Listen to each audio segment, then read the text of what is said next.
field. 1-1. Request takeoff.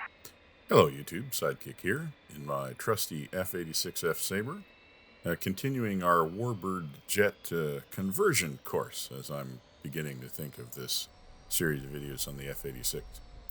So the first thing you're going to notice in this tutorial is one of the ways in which the F-86 is quite different than the Warbirds you might be used to is this whole process is a lot easier.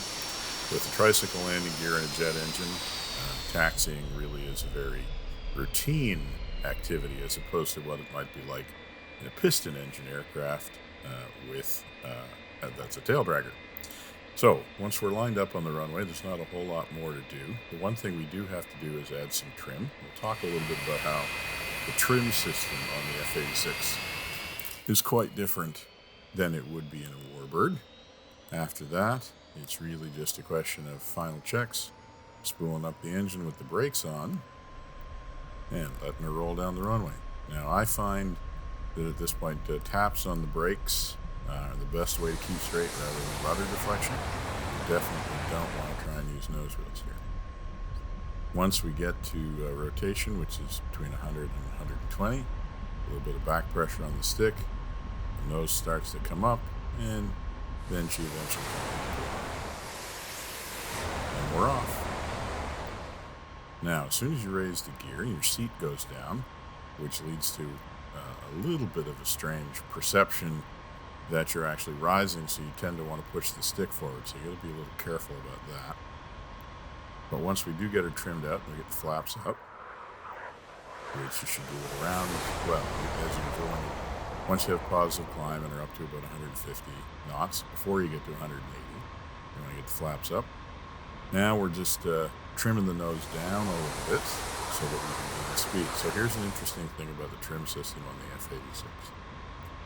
Trim system on a Warbird is usually set by something like a trim tab on the control surface itself. On the F-86, it actually just changes the tension in the springs that keep the stick centered. And this is because the F-86 has the hydraulic assist that when the pilot moves the stick, the hydraulics actually move the control surfaces. And the interesting thing about that, it was actually a serious point of concern for designers and early pilots with the hydraulic system, that the pilots would actually lose their ability to feel the aircraft because they weren't directly affecting the control surfaces. And that was a bit of a fixation with the first hydraulic system. So now we're going to go up. Enough speed, just point her skyward. And as we come over the top, we're just going to point her back at the runway. And we'll dispense with any fancy circuit work today. We're just going to go straight back down to the runway, do a break at the end of the field, and we're just going to land. So I'm going to go all the way down to the far end of the runway before I do the break, just to give me a little bit more time to get ready for the landing.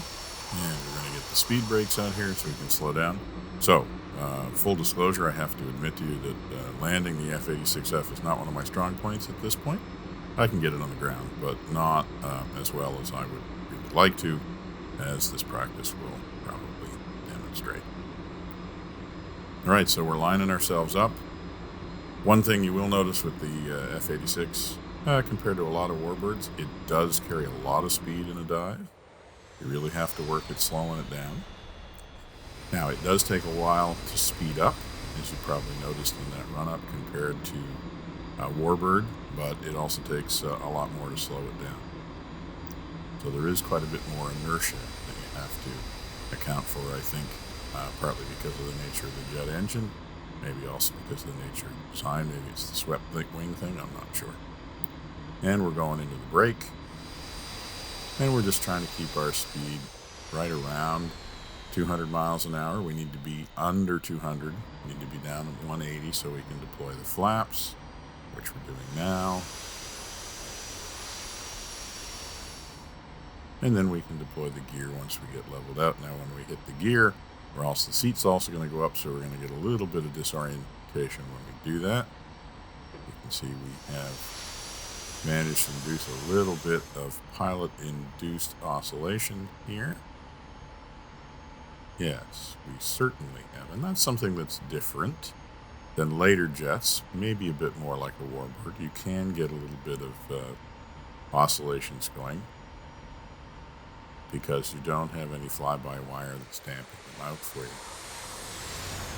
The jet flies pretty well, slow. That's one thing that jets did struggle with, designed to be so much faster than Warbirds. They also were not designed to fly very well when slow, and the next generation of jets beyond the F-86, like the F-100, were notorious for being very difficult to land, and even having landing speeds in excess of 200 miles an hour, because they just hadn't figured out how to design an aircraft that could fly at Mach 1.2 or 1.3 and also at 150 miles an hour comfortably.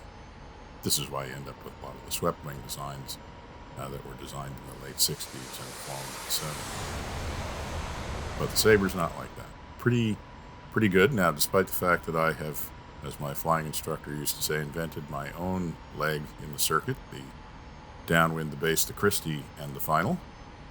Now we're finally getting lined up on final. It's going pretty well. Now, one thing the Sabre does, land a bit like a Warbird. There's none of this flying it straight onto the runway.